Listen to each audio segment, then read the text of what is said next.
السلام علیکم ویورز، میرا نام عطاء الرحمن اور آپ دیکھ رہے ہیں عطاء بخاری یوٹیوب چینل۔ قرآن کریم کی مسلسل ایکسپوزیشن کے سلسلے میں آج ہم سورہ البقرہ کی آیت نمبر 106 اس کی انٹرپریٹیشن کریں گے۔ یہ بڑی اہم آیت ہے، تو آپ نے بڑے غور سے سننا ہے۔ بڑی ہی اہم آیت ہے کیونکہ اس آیت کی روح سے جو تفسیریں کی گئیں، جو تراجم لکھے گئے، تو ان سے بہت بڑی بے راہ روی پھیلائی گئی، لوگوں کے اندر بڑی غلط فہمی ڈالی گئی۔ تو اس لیے میں شروع سے آپ کو بتا دوں کہ یہ آیت بڑی ہی قابل غور ہے۔ یہیں سے بنایا گیا کہ قرآن کریم کی آیات جو ہیں وہ منسوخ ہیں، اور پھر اللہ نے تو چونکہ کوئی منسوخ نہیں کی اس قرآن کی آیت کو، اور انہوں نے اپنی طرف سے 1000 سال پہلے کہ لوگوں نے اپنی طرف سے منسوخ کرنا شروع کر دیا۔ بنو عباس کے دور کے اندر جو تفسیریں لکھی گئیں روایتوں کی روح سے کہ یہ آیت منسوخ ہے تو یہ پڑھی جائے گی، ثواب ہوگا، لیکن اس کا حکم منسوخ ہو چکا ہے۔ یعنی قرآن میں موجود ہے، پڑھی جائے گی، اس کا ثواب بھی ہوگا، حالانکہ کوئی ثواب نہیں ہوتا، تو اور وہ اس کا حکم منسوخ ہے، بس پڑھنے میں ہے۔ اس طرح سے انہوں نے چیزیں کی، تو ان کے اوپر ہم بتاتے ہیں آپ کو کہ ایکچولی یہ کیا معاملہ ہے۔ تو آگے بڑھنے سے پہلے آپ میرا یوٹیوب چینل سبسکرائب کر لیں اور بیل آئیکن بھی پریس کر لیں۔ پہلے ورڈنگ سن لیں کیا ہے، اس کے بعد ہم اس کو انٹرپریٹ کرتے ہیں۔ ما ننسخ من آیت او ننسہا، ہم جو کسی آیت کو منسوخ کرتے ہیں، او ننسہا یا اسے بھلا دیتے ہیں، ناتی بخیر منہا او مثلہا، تو ہم لے آتے ہیں بخیر، اس سے بہتر، او مثلہا یا اس کی مثل لے آتے ہیں۔ یہاں پر یہ چیز سمجھ لیں کہ یہاں پر کیا بات ہو رہی ہے۔ یہ اس قرآن کی بات نہیں کر رہا قرآن کریم۔ پہلی چیز تو یہاں پر یہ سمجھ لیں کہ کہیں پر یہ نہیں کہہ رہا کہ اس قرآن کی آیت کو ہم نے منسوخ کر دیا۔ اس قرآن کی تو بات ہی نہیں ہو رہی۔ بات ہو رہی ہے جو قرآن سے پہلے جو انبیاء پر وحی آتی رہی، وہ ان سے متعلق بات کر رہا ہے۔ اس قرآن کی تو کسی آیت کی بات ہی نہیں کی۔ اس کا انداز اسلوب بتا رہا ہے، آپ غور کریں۔ اسی لیے تو میں کہتا ہوں قرآن کریم جو کہتا ہے کہ تدبر کرو، شعور سے کام لو، تو یہ پھر کتاب سمجھ میں آئے گی۔ کہیں بھی نہیں ہے اللہ نے کہا ہو کہ ہم نے اس کی کسی آیت کو منسوخ کیا ہے۔ یہ تو فائنل بک ہے، حتمی بک ہے۔ فائنل جو کوئی چیز ہوتی ہے نا، وہ اس کے اندر کوئی چیز منسوخ نہیں ہوتی۔ سمجھ رہی یہ چیز فائنل ہوگی نا۔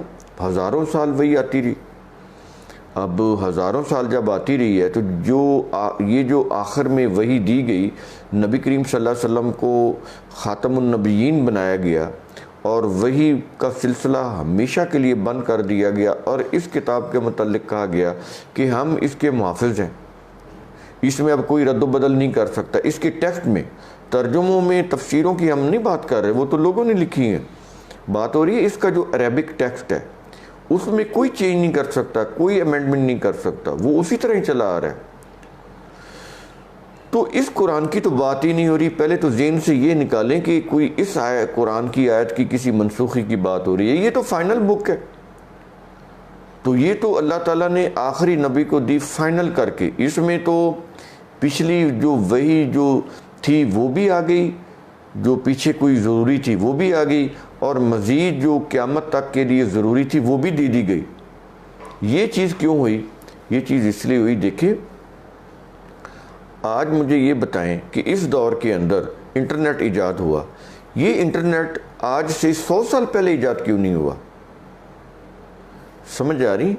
آج فیس بک یا واٹس ایپ ایجاد ہو گئے ہیں، انسٹاگرام ایجاد ہو گیا ہے، یوٹیوب آ گیا ہے، یہ چیزیں پہلے کیوں نہیں آئیں؟ اس کا کیا مطلب ہے کہ آج یہ چیزیں پہلے کیوں نہیں آئیں؟ یہی عقل پہلے تھی انسانوں کے پاس۔ تو بات یہ ہے کہ جیسے جیسے سویلائزیشن ترقی کرتی ہے، ویسے ویسے علم ترقی کرتا ہے، ویسے ویسے تحقیق جو ہے آگے بڑھتی ہے، ویسے ویسے ڈسکوریز ہوتی ہیں، ویسے ویسے انسان جو ہے نئی نئی چیز جو ہے وہ ڈسکور کرتا ہے، انوینشن نہیں کرتا، موجود ہوتی ہے ڈسکور کرتا ہے، اس کے اوپر ہماری غفلت کا ایک پردہ پڑا ہوتا ہے تو اس کو وہ ڈسکور کر لیتا ہے۔ اب تھوڑا سا پیچھے جائیں، جب نوح علیہ السلام نے کشتی بنائی تو اس سے وہ پہلی دفعہ دنیا میں کشتی بن رہی تھی، نوح علیہ السلام نے جو بنائی، اس سے پہلے لوگوں کو پتہ ہی نہیں تھا کہ کوئی کشتی ہوتی ہے جو اگر اس کو بنا کر پانی کے اوپر اس کو چلایا جائے تو آدمی ڈوبنے سے بچ سکتا ہے، کشتی تیرے گی، فلوٹ کرے گی اور وہ آگے بڑھے گی، انسان اپنے آپ کو پانی کے سیلاب سے یا دریا سے بچا سکتا ہے، سمندر کے پانی سے بچا سکتا ہے۔ یہ چیز انسان کے علم میں نہیں تھی۔ اب جب نوح علیہ السلام کو کہا گیا کہ کشتی بناؤ تو قوم کے لوگ ان کا مذاق اڑا رہے تھے۔ کیوں مذاق اڑا رہے تھے؟ ان کو کشتی کی امپورٹنس کا پتہ ہی نہیں تھا، وہ اس لیے مذاق اڑا رہے تھے۔ اگر ان کو پتہ ہوتا کہ یہ کشتی واقعی سیلاب سے بچا دے گی تو وہ ان کا مذاق نہیں اڑانا تھا انہوں نے، حالانکہ ان کو سمجھایا جا رہا تھا کہ سیلاب آنے والا ہے، تو جو لوگ اس میں بیٹھ کے اس میں سوار ہو جائیں گے ہمارے ساتھ وہ اس سیلاب سے بچ جائیں گے۔ تو وہ آگے سے ان کو کہہ رہے تھے کہ کون سا سیلاب، کون سا طوفان، تو ہمیں یہ ایسے ہی آپ ہمیں ڈرا رہے ہیں، تو یہ کیا تم کشتی بنا رہے ہو، لکڑی لے کے، کیل میخ لے کے بنا رہے ہو، اور وہ ان کا مذاق اڑا رہے تھے۔ سمجھ آ رہی ہے یہ چیز؟ تو اب یہ کشتی کا بنانے کا ایک کشتی دیکھیں، سوئی کو آپ ڈالتے ہیں، چھوٹی سی سوئی، وہ سمندر ہو یا دریا ہو اس کے نیچے تہ تک چلی جاتی ہے، لیکن اتنی بڑی کشتی یا اللہ کے قانون سے بنایا ہوا لوہے کا جہاز، اتنا بڑا، لاکھوں ٹن وزن اس کا ہوتا ہے، جو آئل بردار بھی جہاز ہوتے ہیں، پھر انسانوں کو لے جانے والے سفری جہاز بھی ہوتے ہیں، آپ یہ دیکھیں ان کے اوپر کتنا وزن ہوتا ہے، لیکن وہ ڈوبتے نہیں ہیں، کیونکہ وہ ایک خاص قانون کے تحت بنائے جاتے ہیں کہ اتنا پانی ہے، اس کے اوپر اتنا کشتی کا سائز ہے، اور اتنا وہ اگر اس وزن سے زیادہ ہوگا تو یہ کشتی یا جہاز ڈوب جائے گا، تو یہ اتنا وزن رکھنا ہے، یہ ساری چیزیں کیلکولیٹ کی جاتی ہیں۔ تو اس وقت لوگوں کو نہیں پتہ تھا۔ اب اللہ نے ان کو بتایا، نوح علیہ السلام کو، کہ کشتی کے بنانے کا قانون کیا ہے، اصول کیا ہے، کس اصول کے تحت کشتی بناؤ گے، اس کے اوپر کتنا وزن ہوگا، کشتی کا کیا سائز ہوگا، پانی کس طرح کا ہوگا، تو یہ کشتی ڈوبے گی نہیں، غرق نہیں ہوگی۔ اب یہ قانون کی روح سے ہے نا۔ اب یہ قانون اب کتاب میں تو نہیں ہے، اب یہ جو قرآن ہے اس میں تو نہیں ہے۔ کیوں نہیں ہے؟ کیونکہ ایک چیز بتا دی گئی، وہ لوگوں کو معلوم ہو گئی۔ اب آگے جیسے جیسے سیویلائزیشن آگے بڑھ رہی ہے، تہذیب اور تمدن آگے بڑھ رہے ہیں، ویسے ویسے علم آگے بڑھ رہا ہے، تحقیق آگے بڑھ رہی ہے، نئے نئے جہاز بن رہے ہیں، حتیٰ کہ اب آبدوز سبمرین تک بن گئی، ٹھیک ہے نا۔ تو یہ کیا چیز ہے؟ تو بنیادی چیز اللہ تعالیٰ نے جب نبی کو بتائی تو اب اس کو بطور وحی آگے بتانے کی ضرورت نہیں تھی، تو اس چیز کو وہاں پر ختم کر دیا۔ سمجھ آ رہی ہے یہ چیز؟ میں آپ کو ایک محسوس مثال سے بات کر رہا ہوں، سمجھا رہا ہوں تاکہ آپ کو سمجھ آ جائے کہ یہ اس قرآن کو کسی آیت کو منسوخ کرنے کی بات نہیں ہو رہی۔ یہ اس دور میں انسانوں نے جب ابھی ترقی نہیں کی تھی، انسان ابھی ارتقائی مراحل، اس کی جو سوچ ہے وہ ارتقائی مراحل سے گزر رہی تھی، تو اس وقت انسانوں کو جب نہیں پتہ تھا کہ کشتی بنا کے اس کے اوپر اس کو فلوٹ کر کے پانی کے اوپر تیرا جا، پانی کے طوفان سے بچا جا سکتا ہے، تو یہ چیز اس وقت بتائی گئی، اب بتانے کی ضرورت نہیں ہے۔ تو اس لیے جب آگے وحی آئی تو اس میں سے وہ چیز نہیں تھی۔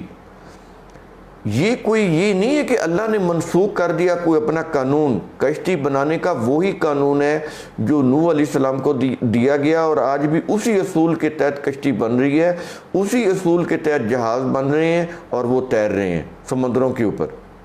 سمجھ آ رہی ہے چیز؟ وہ قانون نہیں منسوخ ہوا، لیکن وہ جو ڈسکرائب کرنا ہے نا اس قانون کا، وہ منسوخ کر دیا کہ اب اس کی ضرورت نہیں رہی، لوگوں کو بتا دیا گیا ہے۔ نبی نوح علیہ السلام کو بتا دیا، اور جب بتا دیا تو یہ انسانوں سے آگے یہ چیز چلتی چلی گئی۔ اس میں پھر جیسے جیسے تہذیب تمدن ترقی کرتے گئے، علم ترقی کرتا گیا، تحقیق ترقی کرتی گئی، اس میں نئی نئی جدت آنی شروع ہوگی جہازوں کے اندر۔ سمجھ آ رہی ہے یہ چیز؟ یہ اس طرح سے ہے۔ قرآن کے اندر اللہ نے اپنی کسی بھی حکم کو منسوخ نہیں کیا۔ میں نے ما ننسخ کی آپ کو وضاحت کر دی ہے، اور بڑی کلیئرلی کر دی ہے۔ یہ اس وقت آپ کے سمجھ آئے گی جب آپ مذہب کی روایتیں ذہن سے نکالیں گے۔ اگر وہ روایتیں بھی اندر دماغ میں ہیں تو یہ پھر قرآن کی تو سمجھ میں نہیں آئے گی، بالکل قرآن کی یہ چیزیں سمجھ میں نہیں آئیں گی۔ آگے ہے، یہ چیز سمجھ گئے کہ منسوخ کرنا کیا ہے؟ اللہ کا قانون کو منسوخ کرنا نہیں ہے۔ جو چیز پہلے بتا دی ہے وہ دوبارہ پھر اگلی وحی میں اس کو منسوخ کر دیا، بتانا منسوخ کر دیا ہے، کیونکہ وہ قانون لوگوں کو بتا دیا گیا، وہ لوگوں کے ہاں آگے پریویل ہو رہا ہے، پھیل رہا ہے، سپریڈ ہو رہا ہے۔ اب اس کو بار بار وحی میں، کتاب اللہ میں بتانے کی ضرورت نہیں ہے۔ یہ چیز سمجھ آئی آپ کو؟ تو اسی طرح یوسف علیہ السلام کی بھی مثال ہے۔ وہ جب خوابوں کی وہ جب ان کو بتا رہے تھے تو وہ کیا کہتے ہیں کہ یہ جو میں تمہیں بتا رہا ہوں نا تعبیر، یہ مجھے میرے رب نے اس کا علم دیا ہے۔ اب وہ جو رب نے علم دیا اب اس کتاب میں تو نہیں ہے، اس کی ضرورت نہیں ہے، کیونکہ انسانوں کے پاس علم النفس آ گیا۔ اب علم النفس کی روح سے وہ بڑا سائنٹیفکلی، یہ علم بڑا سائنٹیفکلی ترقی کر چکا ہے اور مزید ترقی کرتا چلا جا رہا ہے۔ علم النفس کی روح سے نفسیاتی علم کے رکھنے والے جو ڈاکٹر ہیں، جو سائیکالوجسٹ ہیں، وہ دیکھیں آج اس کی روح سے لوگوں کی نفسیاتی بیماری کا علاج کر رہے ہیں۔ یہ قرآن کریم بھی لوگوں کی نفسیاتی بیماری کا علاج کرتا ہے۔ آج سائنسی اصولوں کے اوپر اس کے ڈاکٹرز ہیں، اور وہ لوگوں سے ان کے جو سائیکولوجیکلی کمپلیکیشنز ہیں وہ سمجھتے ہیں، ان کو انڈرسٹینڈ کر کے ان کو سلوشن دے رہے ہیں۔ تو یوسف علیہ السلام جب وہ تعبیر کر رہے تھے تو بتا رہے تھے کہ مجھے نہیں پتا تھا، میرے رب نے اس کا مجھے علم دیا۔ اب جب انسانوں کو نفسیات کا علم دے دیا گیا، یوسف علیہ السلام کو دے دیا گیا، تو آگے پھر کیا ہوا کہ دوسروں کو بھی آگے پھر یہ پھیلتا گیا۔ اب یہ علم النفس جو ہے، سائیکالوجی کتنی ترقی کر چکی ہے، سمجھ آ رہی ہیں یہ چیزیں؟ اب ان کو دوبارہ رپیٹ کر کے وحی میں دینے کی ضرورت ہی نہیں تھی۔ تو یہ اسی طرح اناج کو ذخیرہ کرنے کی بات تھی، تو بتایا گیا ان کو کہ اس کو سٹوں کے اندر محفوظ رکھنا ہے۔ سٹوں سے نکال کر محفوظ رکھو گے تو کیڑا لگ جائے گا، گھن لگ جائے گا، ضائع ہو جائے گا غلہ۔ تو سٹوں میں محفوظ رکھو گے تو پھر اس کو وہ بیماری یا گھن یا نمی نہیں لگے گی، اس میں کیڑا پیدا نہیں ہوگا جو گندم کو کھا جاتا ہے۔ تو یہ چیز ان کو بتائے گی، اب بتانے کی ضرورت نہیں ہے۔ اب اس کا ڈسکرائب کرنا یعنی بیان کرنا، بتانا اگلی وحی میں ختم کر دیا گیا، کیونکہ پیچھے بتایا جا چکا ہے۔ اب لوگوں کے پاس یہ علم آ گیا، اب وہ آگے سے آگے پھیل رہا ہے۔ زراعت کا علم بتایا گیا نا ان کو، تو اب وہ زراعت کا علم جب بتا دیا گیا تو اب وحی میں دوبارہ بتانے کی ضرورت نہیں، وہ تو انسانوں کو معلوم ہو گیا۔ اب یہ دیکھیں جو ایگریکلچر ہے یا ایگرونومی ہے، اب لوگ یونیورسٹی میں جا کے، زرعی یونیورسٹی میں جا کے اس کے اوپر پی ایچ ڈی تک بھی کرتے ہیں، پہلے ایم ایس سی کرتے ہیں، ایم فل کرتے ہیں، پھر آگے پی ایچ ڈی کرتے ہیں، اور کتنے شعبے ہیں ایگریکلچر کے، ایگرونومی ہے اور بہت سارے شعبے ہیں۔ تو یہ چیزیں اس طرح سے ہیں۔ تو یہ ہے جی ما ننسخ، یہ ہے منسوخ کرنا، یعنی بتانا منسوخ کیا ہے۔ قانون کو منسوخ اللہ نے نہیں کیا۔ جس قانون کی روح سے کشتی نوح علیہ السلام نے بنائی، اسی قانون کی روح سے آج بن رہی ہے۔ جس قانون کی روح سے انہوں نے زراعت کی پیداوار کو بڑھایا اور محفوظ کیا اس کی اجناس کو یوسف علیہ السلام نے، تو آج بھی اسی کی روح سے وہ اجناس پیداوار بڑھ رہی ہے، اور اس کی پیداوار کو ہم اجناس کو محفوظ کر رہے ہیں۔ تو یہ چیزیں ایسے ہیں، اس میں جیسے جیسے علم ترقی، تحقیق ترقی کرتی ہے، اس میں نئی نئی چیزیں آ رہی ہیں، لیکن بنیادی چیز وہی ہے۔ تو اس کو ڈسکرائب کرنا جو ہے وہ منسوخ کر دیا گیا، کیونکہ بتا دیا گیا، اب بار بار بتانے کی ضرورت نہیں ہے۔ تو اس قرآن میں ضرورت نہیں ہے، لوگوں کو معلوم ہو چکا۔ یہ ہے اس کو منسوخ کرنا۔ اس کو وہ ٹپیکل چیزیں جو اس دور کے لوگوں کو معلوم نہیں تھی وہ ڈسکرائب کرنا منسوخ کر دیں. قانون وہی چل رہے ہیں اب بھی. اللہ کے قانون میں فزیکل لاز میں کوئی چیز نہیں آتی, کبھی بھی, قیامت تک نہیں آئے گی. پانی اس وقت بھی H2O سے بن رہا تھا, آج بھی پانی H2O سے ہی بنے گا. پانی اس وقت بھی 100 ڈگری سینٹی گریڈ پہ بوائل ہوتا تھا, آج بھی پانی 100 ڈگری سینٹی گریڈ پہ بوائل ہوتا ہے. پانی اس وقت بھی 0 ڈگری سینٹی گریڈ پر فریز ہوتا تھا, آج بھی 0 ڈگری سینٹی گریڈ پر فریز ہوتا ہے. کوئی چینج نہیں آئی. تو یہ سمجھ آئی کیا اس آیت کے اندر کیا چیز کہے گی, اور مذہب نے اس کے اوپر کتنی داستانیں بنائی اور اس قرآن کی 500 آیات تک کو منسوخ کیا ہے. 500 آیات کو, اس قرآن کی آیات کو منسوخ کیا اللہ نے نہیں, مذہبی پیشواؤں نے. کس کی روح سے؟ وہ جو پرشیا میں روایات مرتب ہوئی, جن کو یہ حدیث کی کتابیں بولتے ہیں, وہ روایات کی کتابیں, ان کی روح سے قرآن کی آیات کو منسوخ کیا گیا. اور ایک آیت نہیں, قرآن کی 500 آیات کو انہوں نے اپنی روایات کی روح سے منسوخ کیا. آخر میں شاہ ولی اللہ آئے, انہوں نے بھی کیا کیا, قرآن کی کہا کہ یہ جو 500 آیات ہیں نا, ان میں سے 5 آیتیں ہیں جو منسوخ ہیں, باقی منسوخ نہیں ہیں. لیکن منسوخی کا جو عقیدہ تھا وہ شاہ ولی اللہ نے بھی تسلیم کیا. یعنی مذہب یہاں تک چلا جاتا ہے. یہ جو شاہ ولی اللہ ہیں یہ تمام فرقوں کے مسلمہ امام ہیں. وہ اسی لیے تو امام ہیں. اگر وہ ساری آیتوں کو کہتے کہ قرآن کی کوئی بھی آیت منسوخ نہیں ہے, تو آج یہ فرقے شاہ ولی اللہ کو کبھی بھی اپنا مسلمہ امام تسلیم نہ کرتے. وہ کہتے یہ تو منکر حدیث ہے. تو انہوں نے کیا کیا, 495 آیات کو کہا کہ یہ منسوخ ہے, نہیں ہے, تو 5 آیتیں جو ہیں وہ منسوخ ہیں. تو اس سے ان کی امامت بھی بچ گئی, اس سے ان کی امامت بھی بچ گئی. تو یہ مذہب میں تو یہ چیزیں ہوتی ہیں. تو وہ انہوں نے یہ نہیں کہا کہ قرآن کریم کی کوئی بھی آیت منسوخ نہیں ہے. اگر یہ کہہ دیتے تو پھر تو ان کی امامت بھی جانی تھی, اور ان کے اوپر تو پھر فتوے لگنے تھے کفر کے کہ یہ منکر حدیث ہے. سمجھ آ رہی ہیں یہ چیزیں؟ تو مذہب کے اندر یہ چیزیں ہوتی ہیں. لیکن یہ قرآن ہے, یہ اللہ کا کلام ہے. کسی کو کوئی اتھارٹی نہیں ہے کہ وہ اس کے کسی ایک لفظ کے بارے میں بھی کہے کہ یہ منسوخ ہے. اگر وہ یہ کہتا ہے تو وہ کفر کر رہا ہے. وہ قرآن کی روح سے یہ کفر ہے. اللہ کا کلام ہے, وہ اس کا آتھر ہے, خود خدا جو انسانوں کا کریٹر ہے. آج انسان جو ہیں وہ پرشیا کی روایات کی روح سے, پرشین میڈ روایات کی روح سے کہیں کہ قرآن کی فلاں آیت منسوخ ہے. اس سے قرآن کی آیت منسوخ نہیں ہوگی. وہ شخص جو ہے اس کو پھر اپنی فکر کرنی چاہیے کہ وہ کس کیٹیگری میں آ رہا ہے. یہ چیز سمجھنی, یہ بڑی سینسٹیو چیز ہے. ہر مدرسے کے اندر یہ چیز پڑھائی جاتی ہے کہ قرآن کے ترجمے کو, تفسیر کو روایتوں کے مطابق ڈھالا جائے.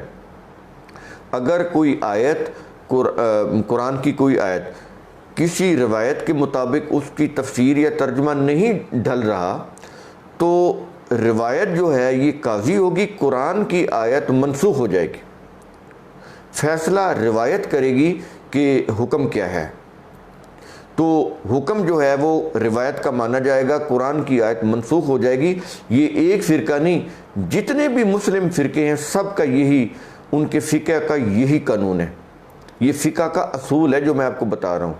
ہر فرقے کا, کوئی ایک فرقہ نہیں, وہ فقہ حنفی ہو اور آگے ان کے دیوبندی ہو یا بریلوی, اس طرح فقہ مالکی ہو, فقہ شافعی ہو, فقہ حنبلی ہو, اور آگے جو اہل تشیع ہیں ان کا فقہ اثناعشری ہو, فقہ جعفریہ ہو یا فقہ اسماعیلی. سب کا یہی نظریہ ہے, سب کے مدارس میں یہی پڑھایا جاتا ہے, اور یہ ان کے فقہ کا اصول ہے جو میں آپ کو بتا رہا ہوں. یعنی قرآن کے مطابق روایت کو نہیں لے کر بدلنا. وہ کہتے ہیں روایت کے مطابق قرآن کا مفہوم بدلا جائے گا. اگر اتنا کلیئر کٹ مفہوم ہے, وہ بدلا نہیں جا رہا قرآن کی آیت کا, تو پھر وہ قرآن کی آیت منسوخ ہوگی. وہ پڑھیں گے ثواب ہوگا, لیکن اس کے حکم کے اوپر نہیں چلیں گے. حکم روایت کا ہوگا اور اس کی روح سے فقہ بنے گا, اس فقہ کے اوپر عمل کیا جائے گا. اب سمجھ آئی یہ فقہ اور شریعتیں کیا چیز ہیں جو انسانوں نے بنائی, اور اس کے اندر کیا اصول ہے. وہ یہ اصول ہے. اب آپ کو میں نے پورا تفصیل سے بتا دیا ہے، اور آگے یہاں تک یہ چیز ہوگی، اور آگے کہتا ہے کہ الم تعلم ان اللہ علی کل شیء قدیر، یہ اس آیت کا اگلا حصہ آ گیا۔ کہتا ہے کہ ہم نے جو الم تعلم، کیا تم نہیں جانتے کیا کہ اللہ ہر چیز پر قدیر ہے؟ قدیر کا کیا مطلب ہے؟ کہ ہمارے پیمانے ہیں قوانین کے، جو اللہ کے پیمانے ہیں، اللہ کے جو اندازے ہیں، وہ کائنات کے اندر بطور قوانین رائج ہوتے ہیں، اللہ کے اندازے اور اللہ کے پیمانے۔ تو ہمارے اندازوں سے یہ قوانین بنے ہیں، کوئی ان کو منسوخ نہیں کر سکتا قیامت تک۔ یہ ہمارے فزیکل لاز ہیں، یا جو ہیومن سائیکی سے ریلیٹڈ قوانین جو ہم نے قرآن کے اندر دیے ہیں کہ تم جھوٹ بولو گے تباہ ہوگے، تم دھوکہ کرو گے تباہ ہوگے، تم اپنی روش جو ہے قرآنک ویلیوز سے علیحدہ کوئی اپنی خواہشات پر مبنی اپناؤ گے تو تباہ ہو جاؤ گے۔ یہ جو قرآنک جو ضابطے ہیں جو ہیومن سائیکی سے ریلیٹڈ وہ ہوں یا کائناتی قوانین ہوں، فزیکل لاز جیسے H2O کا قانون ہے، کہتا ہے یہ انچینجیبل ہیں، یہ تبدیلی نہیں ہوتے، یہ پیمانے، یہ اندازے ہم نے رکھے ہیں کیونکہ ہم قدیر ہیں، یہ ہمارے رکھے ہوئے پیمانے ہیں، اندازے ہیں، یہ قانون ہیں یونیورسل کے، خود انسان کے اپنے جسم کے اندر، اس کی ہیومن سائیکی کے اندر۔ تو کہتا تم اس کو بدل ہی نہیں سکتے، اس کے بنانے والے ہم ہیں، انچینجیبل ہیں۔ تو وہ ٹھیک ٹھیک اپنا کام کر رہے ہیں، ٹھیک ٹھیک اپنا کام کر رہے ہیں۔ یہ چیز ہے جی اس کے اندر، اللہ کل شیء، ہر چیز کے اندر اس کے فزیکل لاز ہیں اور وہ انچینجیبل ہیں۔ جو قوم بھی ان کے خلاف کوئی روش اختیار کرے گی، کوئی رستہ نکالے گی اپنی من پسند، اپنی خواہشات نفس کے اوپر مبنی، وہ قوم اس دنیا میں بھی تباہ ہوگی اور آخرت میں بھی تباہ ہوگی۔ یہ چیز کہہ رہا ہے قرآن کریم، اس کے اوپر غور کر لیں۔ یہ آیت بڑی ہی اہم آیت ہے، اس لیے میں نے آپ کو کہا ہے، اور اس کو میکسیمم شیئر کریں تاکہ لوگوں کو پتہ چلے۔ لوگ یہی سمجھ رہے ہیں کہ قرآن کا یہ حکم منسوخ ہے، وہ جو روایت میں آ رہا ہے نا اس کے مطابق عمل کرنا ہے۔ یہ کفر پر بات پہنچ جاتی ہے، کیونکہ میں تو کسی کے اوپر کفر کا فتویٰ نہیں لگا رہا، میں تو قرآن کی بات کر رہا ہوں۔ کوئی بھی ہو، اگر کوئی ایسی حرکت کرے گا تو یہ تو صریحاً کفر کے اندر چلی جاتی ہے۔ یہ چیز یہ معمولی نہیں ہے، اور اس سے کیا ہوگا؟ اللہ کا تو کوئی نقصان نہیں، انسانوں کا نقصان ہوگا جو یہ کام کریں گے۔ تو قرآن کریم کا اصول ثم تتفکروا، تفکر کریں، تدبر کریں، غور و فکر کریں، پھر بات سمجھ آئے گی۔ تو میرے ویڈیوز کو لائک کریں، شیئر کریں، میرا یوٹیوب چینل آپ اسے سبسکرائب کریں اور بیل آئیکن بھی پریس کر لیں۔ اپنا خیال رکھیں، اپنے ارد گرد کے لوگوں کا خیال رکھیں۔ اللہ حافظ۔